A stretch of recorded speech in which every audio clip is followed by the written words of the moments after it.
What's going on, guys? This is your boy John Liquidator coming back with another video, and it looked like Caitlyn Clark injury could be way worse than anybody could have ever imagined. Guys, for this one here, we got to go all the way up to Indy. Let's get it. Let's go.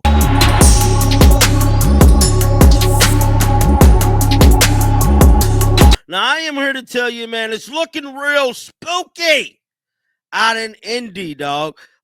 We know they've been kind of beating around the bush with Caitlyn Clark injury, man. I know that because I've been tracking this whole thing, and it just has not been looking right. Now, ESPN just did a press conference a few hours ago, kind of breaking their silence about the matter, sharing stuff with us that we did not know.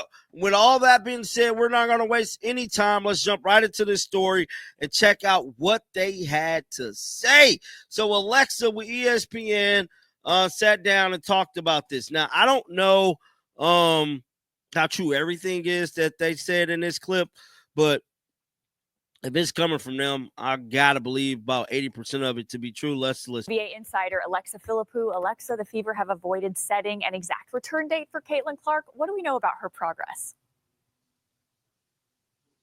Yeah, Vanessa, we know that Caitlyn Clark has done some full court running over the last week or two. And the update as of Monday is that she was able to add more in that regard and doing that full court running as she works to build her endurance after not doing anything for so long. But she has still not returned to practice. She has still not returned to any sort of team activities yet. And I think with her being out. Now, real quick, that's something that we already knew. Word on the street is that Caitlyn Clark has been doing individual drills. She has not went and like scrimmage with the team. She hasn't been there fully practicing with them. But from my understanding, she has been working with physical trainer Keith Porter doing individual drills with her running full speed and stuff like that. Now, no footage has been released to my knowledge of Caitlyn Clark working out for so long at this point. You also have to expect that the ramp-up period for her to get back on the court is going to take longer as well. And so for the Fever, there have been 11 games that Caitlyn Clark has missed since that July 15th injury. They have 11 regular season games left before the playoffs. So some time, but not a ton of time to get her back incorporated. And they've stayed consistent that they are not putting a timetable out there in terms of when we could see her back on the floor. Yeah, I know Fever fans want her back. The Fever, by the way, are getting pretty thin at guard with season-ending injuries to Ari McDonald, Sydney Colson, Shanae. At what point does Indy get anxious kind of about the return to Clark's lineup, to the lineup? Yeah, I think they're probably getting a little nervous right now, but the good news is that we're sort of seeing a little bit of like the tiredness. I was at the Sparks game recently, and all the players were like, it's been a long season. Again, a record number, 44 games that they're having to play. And so you're seeing it wear on players and on teams. But the good thing is Kelsey Mitchell has been a straight-up bucket this entire year. She is an all-star. She is capable of consistently giving you 25 and playing the 1 and 2. And also, if we have the standings, here they are. I mean, this is the Mosh Posh. Is that what I call it? Mosh Posh? In the middle of the... So, real quick here, let me see. Look at these. NBA insider Alexa. Is that what I call it? Mosh Posh? So as we can see these standings right here, like the Lynx, I believe the Lynx already clinched. So they already clinched the playoff berth. So as we can see here, man, the Liberty is currently in second.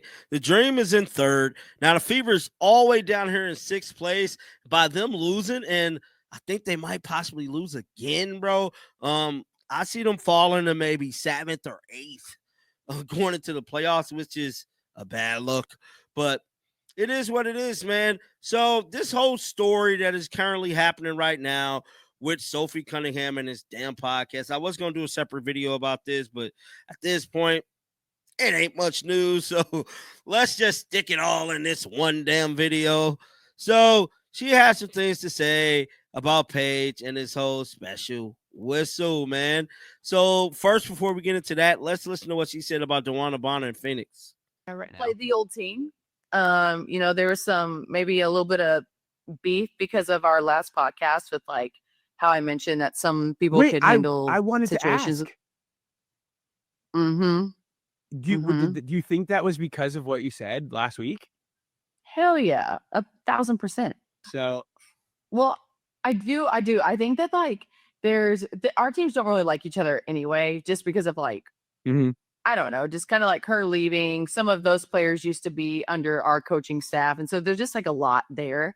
But I could have been way meaner, right? Like I told her, like, she didn't listen to the whole clip. She just saw the thing about like she could have handled it more professional, which like honestly, everyone that's talked to me besides their team has like, yeah, she could have. And I don't know. I went home and I started like hitting some threes. You know, I was talking all shit. Oh God, it felt so good. I know we lost by 30, but I still got mine off. So that was Sophie talking about the Phoenix Mercury. Now this is the thing about Paige and these damn the old referees. team. Listen to this. I love Paige to death. Do not get me wrong. I think, like, again, I think she's a hell of a player and like would love to play with her one day. But those refs were giving her every freaking whistle last night. Like, you literally couldn't touch her. Couldn't touch her. Now, bro, I promise you. So for all the people saying that it is not a UConn Mafia whistle, this is coming from Paige Bueckers. Now, y'all know, I've been told y'all what it was. I told y'all last week what it was with Paige and the UConn Mafia whistle. Now Sophie's going on record pretty much claiming and stamping it. She's stamping it that it is a UConn whistle, at least with Paige. But let's finish listening to what she got to say, man. And that shit is so annoying to me. Like, and you're going to do that, then give it to our guards. Like, I just hate the inconsistencies. Or we know she's a good rookie and like she's gonna get some whistles, but like to get the treatment she got last night was crazy. Yeah, crazy. Calls. Well, she's gonna be one of those players that like she's already gonna be a GOAT. Like she's gonna be a Hall of Famer. Everyone knows that she's freaking hell of a player. But like getting some of those whistles already, oh my, I couldn't. I love Paige to death. Do not get me wrong. I think. Bro, in so many words, what did I tell y'all? I'm happy she's speaking on this because you know what? This give me context and content for another damn video to really dissect it, to really go over some of them plays and really show y'all how it really is a UConn blue whistle. Yes, it's a real thing, bro. This whole league is strategic. Gino is like the grand wizard of it all, bro. They're plotting against Caitlyn, man. And as of right now, it's looking real spooky for the Fever, man. They kind of withholding information a little bit. Only thing they're being truthful about is that there is no timetable to when Caitlyn is coming back. I just got to be honest. Because you know what? I'm going to bring you the news. And like always, man, shake the haters off. I'm out of here, bro. Peace out.